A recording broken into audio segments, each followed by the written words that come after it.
ত্রিধা এবার নাজমুলের বাহুতে একটা থাপ্পড় দিয়ে বলল, সম্মান দিয়ে কথা বল। উনি তোদের 3 বছরের সিনিয়র, এবার এমবিবিএস ফাইনাল ইয়ার। ওর কথা শুনে জুই বাদে সকলেই চোখ বড় বড় করে তাকালো। নীল আগ্রহ নিয়ে ত্রিধার দিকে আরেকটু চেপে বসলো, বলল, কিরে বান্ধবী, ডুবে ডুবে জল খাস কিন্তু আমরা কেউই জানি না।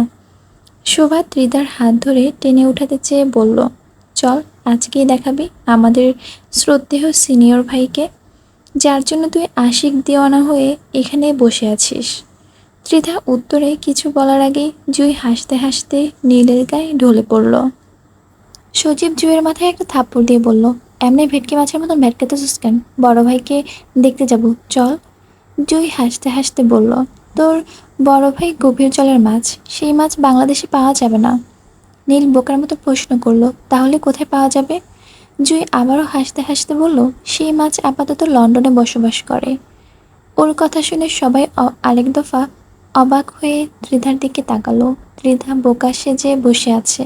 সত্যি বলতে ত্রিধা বুঝতে পারেনি সামান্য একটু মন খারাপ নিয়ে তার বন্ধুরা এত জল ঘোলা করবে।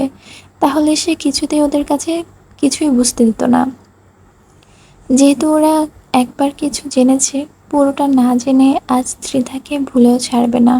ভেবেই ত্রিধা একটা দীর্ঘ নিঃশ্বাস ছাড়লো। আচমকা নাজমুল উঠে দাঁড়িয়ে সকলের উদ্দেশ্যে বলল, এই সবাই চুপ করো, এখন আমাদের ত্রিধা আম্মা আহিয়ান আব্বার গল্প বলবে।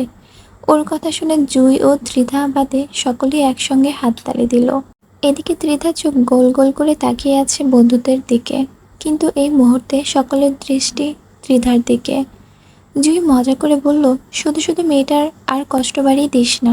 এমনিতে প্রায় 2 বছর যাবৎ মেয়েটা আগুনে তাপে পড়ছে। তখন পাশ থেকে সজীব বলল, কেন, ওই ব্যাটার সমস্যা কি? আমাদের বান্ধবী কি দেখতে খারাপ নাকি? মেয়ে খারাপ? সজীবের সঙ্গে তাল মিলিয়ে নাজমুল বলে উঠল, দেশে ফিরলে আমাকে খবর জানাস বান্ধবী, পিটাই ওর বাপের নাম ভুলাইয়া দেবো। কোন খানদানের বংশের মহারাজা আইসে যে আমাদের বান্ধবীর অ্যাভয়েড করে। জুই নাজমুলকে কয়েকবার চোখে ইশারা দিল চুপ করতে, কিন্তু নাজমুল শুনল না। আবারও বলল, একবার শুধু আমাকে দেখা করতে কইস বান্ধবী, ওর বাপের সাথে ওর বংশের নামও ভুলাই দেব। এবার ত্রিধা রেগে গিয়ে ধমক দিয়ে বলল, এনাফ, অনেক হয়েছে, এবার চুপ কর তোরা। আমার বংশ নিয়ে দয়া করে কিছু বলিস না। আশিক ত্রিধার উদ্দেশ্যে বলল, তোর বংশ নিয়ে কখন আবার কে কে বলল? আমরা তো সিনিয়র ভাইকে নিয়ে কথা বলছিলাম। এখানে ওটাকে নিজের বংশ ভেবে নিয়েছিস কেন? জুইবাদে উপস্থিত সকলেই হেসে দিল ওর কথা শুনে। ত্রিধা বন্ধুদের কিভাবে কি বোঝাবে সে নিজেই বুঝতে পারছে না। অতঃপর অন্যদিকে তাকিয়ে মিনমিন গলায় বলল, আহিয়ান ভাই আমাদের বংশের ছেলে, আমার কাজিন। মিন আমার চাচাতো এবং ফুফাতো ভাই। ওর কথা শুনে সকলেই অবাকের চরম পর্যায়ে। আচমকা নীল প্রশ্ন করলো, তোর কাজিন হয় বুঝলাম, কিন্তু চাচাতো এবং ফুফাতো ভাই একসঙ্গে কিভাবে হয়? নীলের কথায় লজিক আছে বুঝতে পেরে এই প্রথম বাবলা ওর পক্ষ নিল। তাল মিলিয়ে উত্তর জানতে চাইল ত্রিধার কাছে। ত্রিধাকে চুপ করে থাকতে দেখে এবারও উত্তরটা জুই দিল। বলল, ত্রিধার আব্বুর চাচাতো ভাইয়ের সাথে ত্রিধার ফুপির বিয়ে হয়েছে, মানে আহিয়ান ভাইয়ের আব্বু আম্মু চাচাতো ভাই বোন ছিল। আর যেহেতু ওদের এখনও জয়েন্ট ফ্যামিলি, তাই তারা সবাই একসাথে খানবাড়িতেই থাকে। নাজমুল দুষ্টুমি করে বলল, আহা, সেই লেভেলের প্রেম তো! এক বাড়িতে প্রেম করার মজাই আলাদা। সজীব সবাইকে থামিয়ে দিয়ে বলল, আমার মনে হচ্ছে আমরা সবাই মেন টপিক থেকে সরে যাচ্ছি। অতঃপর ত্রিধার মাথায় একটা থাপ্পড় দিয়ে বলল, আর একটা প্রশ্ন করতে পারবো না, শুরু থেকে শেষ পর্যন্ত তুই এখন আমাদের বলবি। ত্রিধা বিরক্তিতে নাক মুখ কুঁচকে বলল, একদম মাথায় থাপ্পড় দিবি না, তাহলে তোদের কিচ্ছু বলবো না। সজীব ভদ্র ছেলের মতন বলল, ঠিক আছে, আর দেব না, এখন তো দয়া করে সব কিছু স্পষ্ট করে বল। ত্রিধা হালকা গলা খাকারি দিয়ে আমতামতা করে বলল, আহিয়ান ভাই আমার কাজিন, জন্মের পর 10 বছর বয়স পর্যন্ত দেশে ছিল। তখন আমি অনেক ছোট ছিলাম, তবুও তার সাথে আমার প্রতিনিয়ত ঝগড়া ও মারামারি হতো। উনি দেশ ছেড়ে যাওয়ার পর আমি অনেক খুশি হয়েছিলাম। বাড়ির সকলে ফোনে কথা বললেও আমি কখনো কথা বলতাম না। সত্যি বলতে ওনাকে আমার বিরক্ত লাগতো, কিন্তু দীর্ঘ 12 বছর পর সে আবারও দেশে ফিরল। তার ব্যবহার ও আচার আচরণে আমাকে মায়ায় বাঁধল। তারপর ত্রিধাকে চুপ হয়ে যেতে দেখে সবাই একসাথে বলল, তারপর?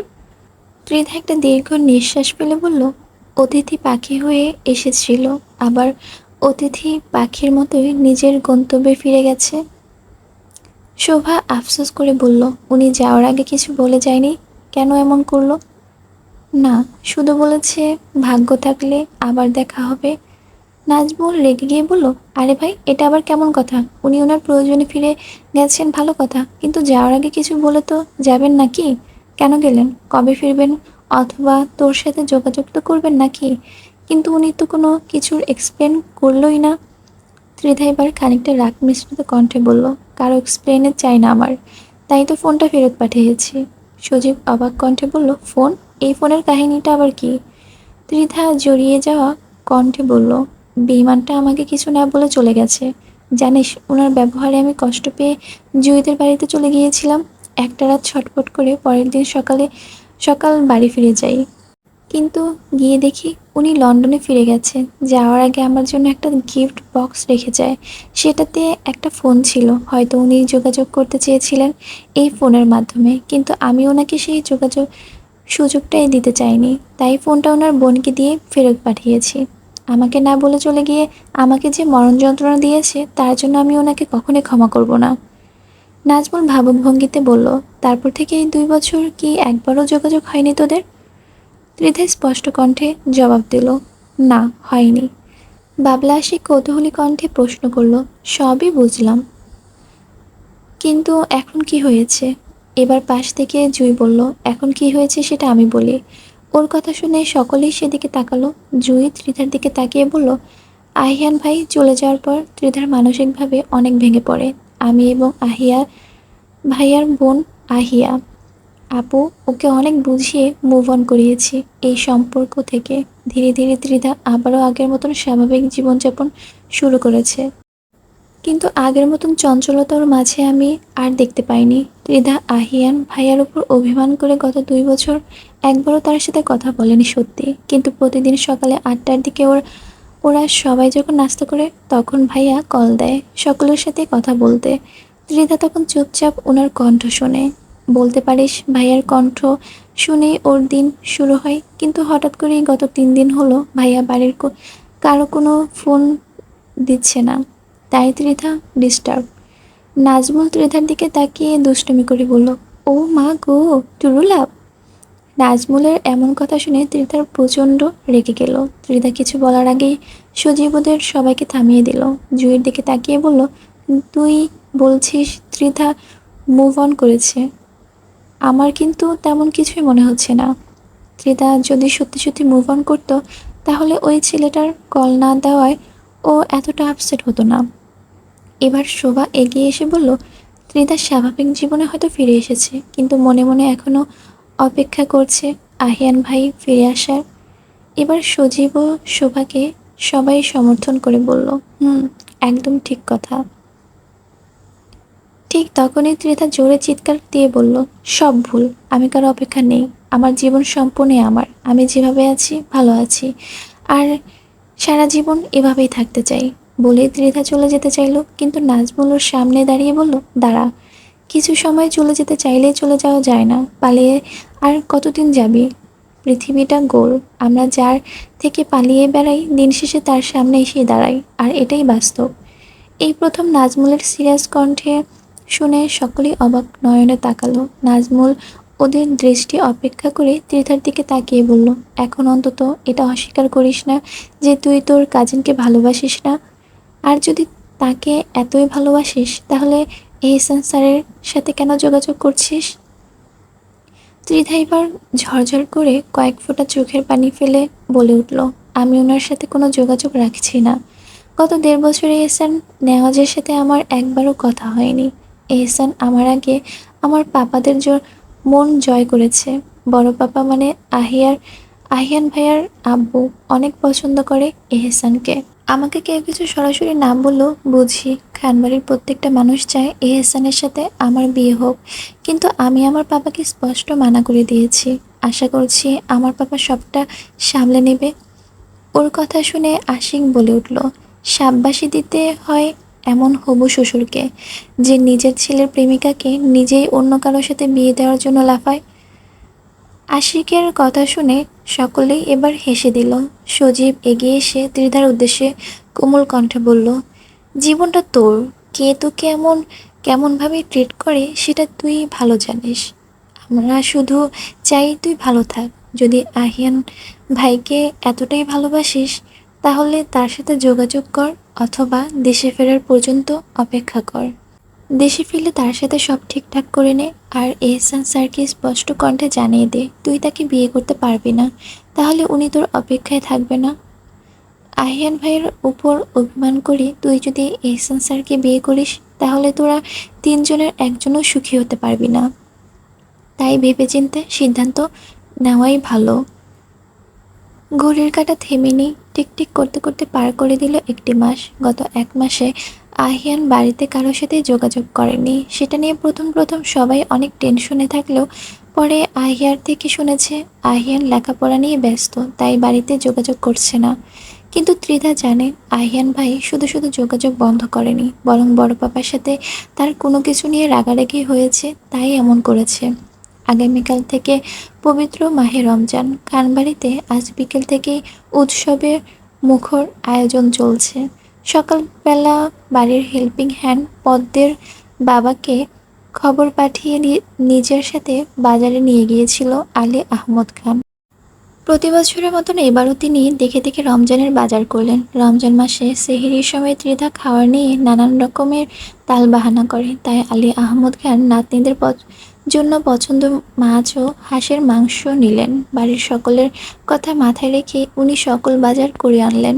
আজ রাতে প্রথম তারাবির নামাজ থাকার কারণে আবির, তানভীর, আদি, মোজাম্মেল খান ও ইকবাল খান বিকেল 5টার মধ্যেই বাড়ি ফিরে এসেছে।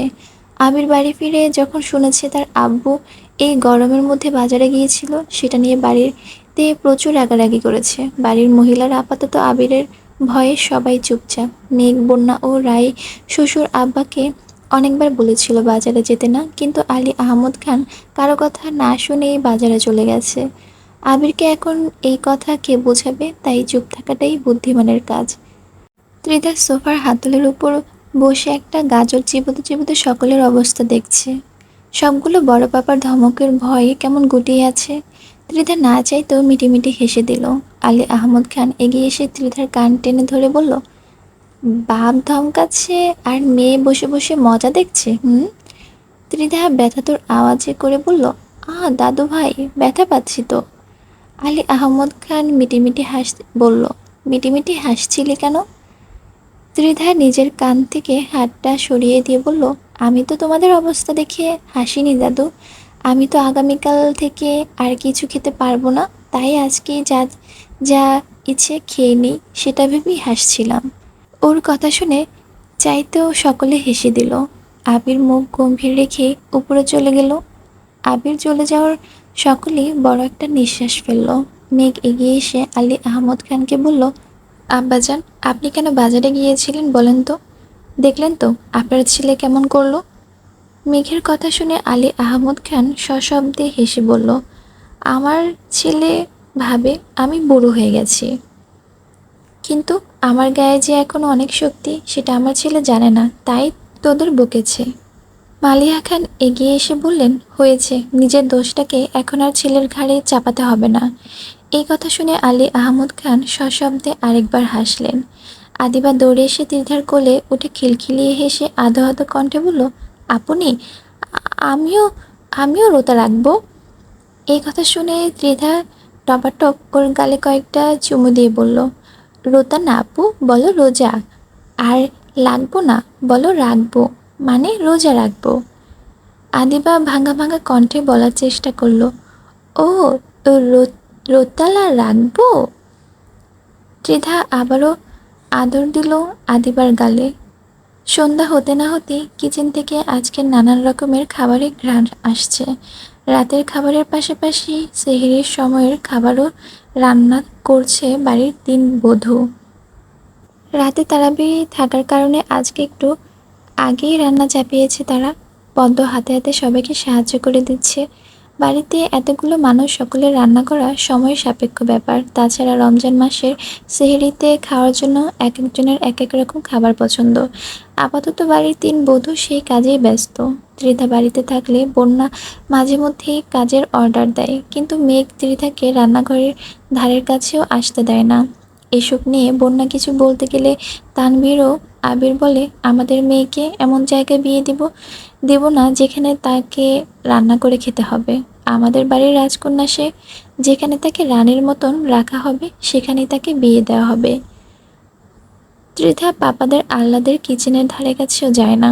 এক কাপ চায়ের প্রয়োজন হলেও ড্রয়িং রুমের সোফায় বসে মাম্মামকে বলে দিয়ে যেতে। রাত 11টার নামাজ শেষ করে একটু আগেই রাতের খাবার খেয়ে রুমে এসেছে ত্রিধা। এসে দেখলো এহসানের অনেকগুলো কল। ত্রিধা একটু বিরক্ত হয়ে বলল, উফস, এই এহসান এতদিন পর পর কোথা থেকে উদয় হয়। তারপর ত্রিধা বিছানার বালিশটা ঠিক করে শুয়ে পড়ল। চোখ বন্ধ করে আগেই ভাইব্রেট শব্দ করে ফোনটা আবারও বেজে উঠল। ত্রিধা বিরক্তির কপাল কুঁচকে ফোনটা রিসিভ করলো। ঘুমের ভান ধরে ঘুমো ঘুমো কণ্ঠে বলল, হ্যালো, কে? আমি ঘুমাচ্ছি, সূর্য ওঠার পরে কল দিয়েন। ফোনের ওই পাশ থেকে এহসানের কিছু বলার সুযোগ না দিয়েই ত্রিধা কলটা কেটে দিল। এহসান হয়তো বুঝলো মেয়েটা আবারও ঘুমিয়ে পড়েছে, তাই আর কল দিয়ে বিরক্ত করলো না। ছোট্ট একটা মেসেজ দিল, গুড নাইট। তারপর একটু শয়তানি হেসে ঘুমের জন্য চোখ বন্ধ করলো। উঠুন উঠুন, সেহরি খান, সেহরির সময় হয়ে গেছে, নিজে জাগুন এবং অন্যকে জাগিয়ে তুলুন। এলাকার মসজিদের মাইকে বলা কথা কর্ণকুহরে পৌঁছানোর মাত্রই ত্রিধার চোখ খুলতে চাইল, কিন্তু তার আগে চেহারায় কেউ পানি ঢেলে দিল। ত্রিধা আচমকা লাফিয়ে উঠল। ঘোলা চোখে তাকিয়ে দেখল সামনে সাদা 3 পিস পরা একটা মেয়ে দাঁড়িয়ে খিলখিলিয়ে হাসছে। ত্রিধা চোখের ভুল অথবা স্বপ্ন দেখে দুহাত দিয়ে চোখ কচলিয়ে আবারও তাকালো, কিন্তু এখনও সে আগের মেয়েটিকে দেখতে পাচ্ছে। চোখ দুটো বড় বড় করে বিছানা থেকে লাফ দিয়ে নামলো। অতঃপর সামনের মেয়েটি আলতো করে স্পর্শ করলো। দেখলো এটা কোনো স্বপ্ন নয়, বরং সে বাস্তবে মেয়েটাকে ছুঁতে পারছে। ঠিক তখনই জোর করে চিৎকার দিয়ে বলল, আহিয়া আপু। আহিয়া আবারও মিষ্টি কণ্ঠে খিলখিলিয়ে হেসে উঠল। ত্রিধা বোনকে ঝাপটে ধরল খুশিতে। তার বিশ্বাস হচ্ছে না আহিয়া দেশে ফিরে এসেছে। আহিয়া হাসতে হাসতে বলল, কেমন সারপ্রাইজ দিলাম, হুম? ত্রিধা খুশিতে লাফিয়ে উঠল। থ্যাংক ইউ আপু, আমি অনেক খুশি হয়েছি তুমি ফিরে এসেছো যে। ত্রিধা খুশিতে আত্মহারা হয়ে বলল, কি এনেছো আপু আমার জন্য? চলো এখনই গিয়ে লাগেজটা খুলি। আহিয়া ওর খুশি দেখে নিজেও অনেক খুশি হলো। অনেকদিন পর মেয়েটাকে আবারও চঞ্চল পাখির মতন হাসতে দেখা যাচ্ছে। অতঃপর মৃদু হেসে বলল, গল্প আড্ডা পরে হবে, মাম্মাম খেতে ডেকেছে, সেহরির সময় শেষ হয়ে যাচ্ছে, তাড়াতাড়ি চলো। ত্রিধা ওয়াশরুমে গিয়ে ঝটপট কোনো রকমে ফ্রেশ হয়ে নিল। চোখে মুখে এখনও কিছুটা ঘুম লেপ্টে আহিয়াকে নিয়ে দুরন্ত পায়ে ছুটল ড্রয়িং রুমের দিকে। সিঁড়ি থেকে দেখলো ডাইনিং টেবিলে মোটামুটি পরিপূর্ণ। তার মানে সকলেই খেতে বসেছে, শুধু তারা দুজনই এখনও এখানে। মায়ের ভয়ে ত্রিধা তাড়াহুড়ো পায়ে ডাইনিং টেবিলের সামনে গিয়ে চেয়ার টেনে বসলো। আহিয়া বসলো তার পাশের চেয়ারে। ত্রিধা বন্যার উদ্দেশ্যে বলল, মাম্মাম, আমাকে শুধু একটু হাঁসের মাংস দাও, আর কিচ্ছু দিবে না। আলী আহমদ খান বন্যার উদ্দেশ্যে বলল, আমার নাতনিকে হাঁসের মাংস দাও। দেখলে তো বৌমা, আমি তো বাজারে গিয়েছিলাম আমার নাতনির মনের মতন বাজার করতে, যাতে আমার নাতনিটা সেহরির সময় খাবার নিয়ে কোনো তালবাহানা না করে।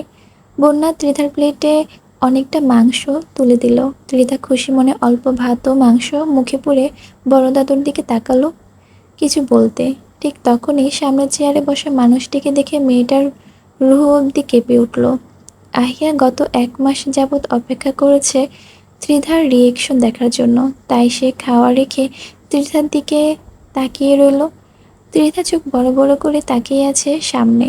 আহিয়ান নির্বিকার ভঙ্গিতে চুপচাপ খাবার মুখে তুলে খাচ্ছে। এদিকে কে কি বলছে, কে কি ভাবছে, কে কি করছে, সেসব নিয়ে তার কোনো ভ্রুক্ষেপ নেই। ত্রিধা এক দৃষ্টিতে কয়েক সেকেন্ড তাকিয়ে থাকার পর চোখ বন্ধ করে আবারও তাকালো। দেখলো এটা স্বপ্ন নয়, বরং সত্যি। সত্যি তার আহিয়ান ভাই ফিরে এসেছে। ত্রিধা এত খুশি কিভাবে প্রকাশ করবে? হাসবে নাকি কাঁদবে মেয়েটা কিছুই বুঝতে পারছে না। আচমকা নাকে মুখে খাবার উঠে মেয়েটির কাশি শুরু হলো।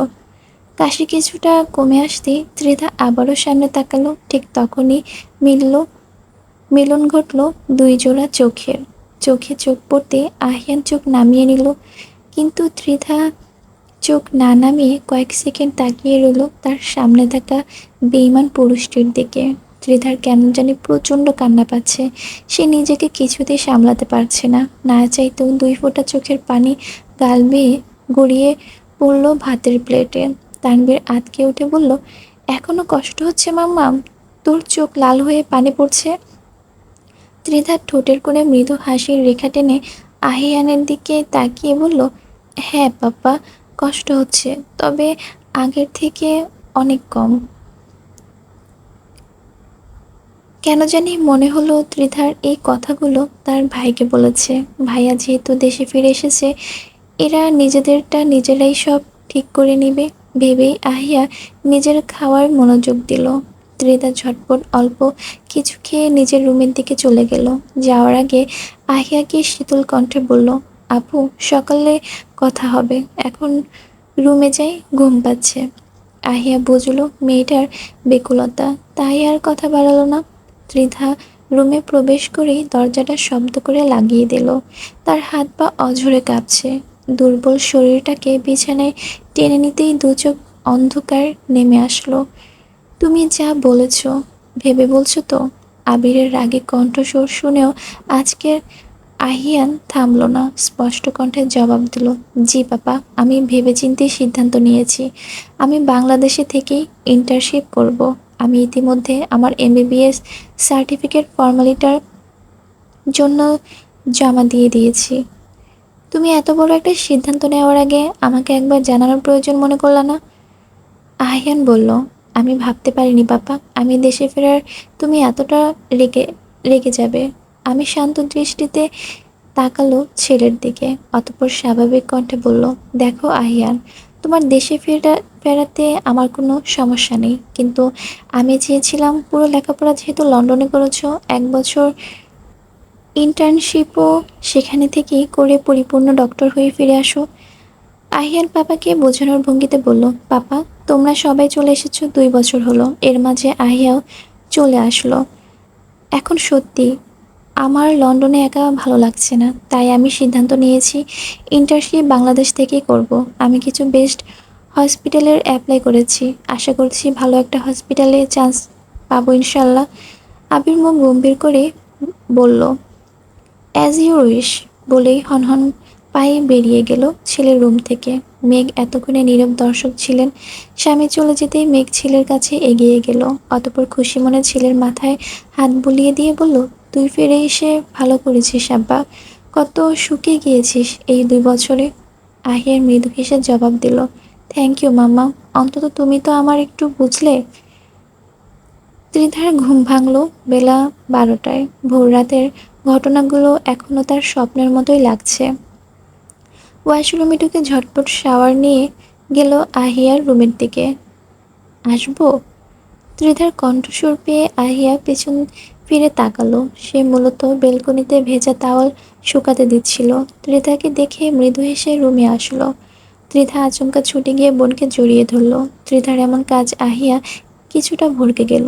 ত্রিধা খুশিতে হাসতে হাসতে আচমকা কেঁদে দিল। আহিয়া বুঝল না ত্রিধার এমন ব্যবহারের কারণ। উতলা হয়ে বোনকে জিজ্ঞাসা করলো, কিরে, কি হয়েছে, এভাবে কান্না কেন করছিস? ত্রিধা ফুপাতে ফুপাতে বলল, আমি তো ঘুম থেকে উঠে ভেবেছিলাম এগুলো সব স্বপ্ন ছিল, কিন্তু এখন দেখলাম তুমি সত্যি চলে এসেছো। আমি অনেক খুশি হয়েছি আপু। আহিয়া চোখ ছোট ছোট করে তাকিয়ে বলল, খুশি হওয়ার স্বাস্থ্যের পক্ষে ভালো, কিন্তু আমি কি এটা জানতে পারি আপনি এত খুশি কাকে দেখে হয়েছেন, আমাকে নাকি আমার ভাইকে? কথাটা কর্ণকুহরে পৌঁছানো মাত্রই ত্রিধা খানিকটা লজ্জা পেল, অতঃপর অভিমানে মুখ শক্ত করে বলল, আমি শুধু তোমাকে দেখে খুশি হয়েছি, অন্য কাউকে নিয়ে আমার মাথা ব্যথা নেই। আহিয়া ভাবুক ভঙ্গিতে বলল, ও তাই? কে যেন আমার ভাইয়ের জন্য লেখাপড়া খাওয়া দাওয়া সব ছেড়ে সন্ন্যাসী হয়েছিল। ত্রিধা মুখ ভার করে বলল, ওগুলো কিশোরী বয়সের আবেগ আপু, এখন আমি বড় হয়ে গেছি, আগের কথা এখন আর আমাকে বলবে না। আহিয়া হেসে বলল, ঠিক আছে, আমি না হয় বললাম না, কোনটা আবেগ আর কোনটা ভালোবাসা সেটা তো সময় বলে দিবে। ত্রিধার কথা ঘোরাতে বলল, এসব বাদ দাও তো। এখন বলো, রিহান ভাইয়া কি জানে তুমি দেশে ফিরেছ? আহিয়া মিটিমিটি হেসে বলল, না, জানে না। ভাবছি পাগলটাকে সারপ্রাইজ দিব। ত্রিধা খুশিতে দুই হাঁটু ভাঁজ করে বিছানার উপর বসলো। বলল, ওয়াও আপু, আমার ধুলাভাই তো পুরো অজ্ঞান হয়ে যাবে তোমাকে দেখে। মৃদু লজ্জায় আহিয়ার গাল দুটো লাল হয়ে উঠল। সেটা দেখে ত্রিধা দুষ্টুমি করে বলল, হয়েছে, আর লজ্জা পেতে হবে না। ভাইয়াকে কখন কি ভাবে সারপ্রাইজ করবে সেটা বলো। আহিয়া কিছুক্ষণ ভাবলো। তার মাথায় আসছে না কি করবে, কি বলে বের হওয়া যায় বাড়ি থেকে। তাই ত্রিধাকে বলল, তুই বল কিভাবে কি করা যায়। আমার মাথায় কিছু আসছে না। তাছাড়া ভাইয়ার দিকটাও মাথায় রাখতে হবে যাতে ধরা না পড়ি। ত্রিধা বিজ্ঞের ন্যায় বলল, ভাবতে হবে। অতঃপর ত্রিধা আবারও প্রশ্ন করলো, আপু তোমরা দেশে আসবে আমাকে বললে না কেন? আহিয়া বলল, বললে কি সেহরির সময় তোর টাসকি খাওয়ার সিনটা দেখতাম।